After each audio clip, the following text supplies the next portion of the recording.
চলন্ত বাস থেকে বেরোতে শুরু করলো ঘন সাদা ধোঁয়া। ধোঁয়ায় ঢেকে গেল জাতীয় সড়ক। ঘটনায় ব্যাপক চাঞ্চল্য এলাকায়। জামশেদপুর থেকে পুরুলিয়াগামী একটি বেসরকারি যাত্রীবাহী বাস থেকে হঠাৎ করে বিশাল ধোঁয়া বেরোতে শুরু করায় যাত্রীদের মধ্যে চরম আতঙ্ক ছড়িয়ে পড়ে। ঘটনাটি ঘটে শনিবার সকালে বলরামপুরের নামশোল এলাকায় 18 নম্বর জাতীয় সড়কের ওপর।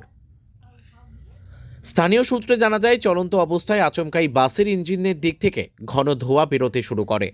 মুহূর্তের মধ্যেই পুরো জাতীয় সড়ক সাদা ধোঁয়ায় ঢেকে যায়। বাসের ভেতরে থাকা যাত্রীরা আতঙ্কিত হয়ে পড়েন। পরিস্থিতি বুঝে দ্রুত বাসটি রাস্তার পাশে থামান চালক। চালকের তৎপরতাতেই বড়সড় দুর্ঘটনা এড়ানো সম্ভব হয় বলে মনে করছেন স্থানীয়রা। ঠিক কী কারণে বাস থেকে ধোঁয়া বেরিয়েছিল তা এখনও স্পষ্ট নয়। ঘটনার পর বাসটি দীর্ঘক্ষণ জাতীয় সড়কের পাশে দাঁড়িয়ে থাকায় কিছু সময়ের জন্য যান চলাচল ব্যাহত হয়। পরে পরিস্থিতি স্বাভাবিক হয়।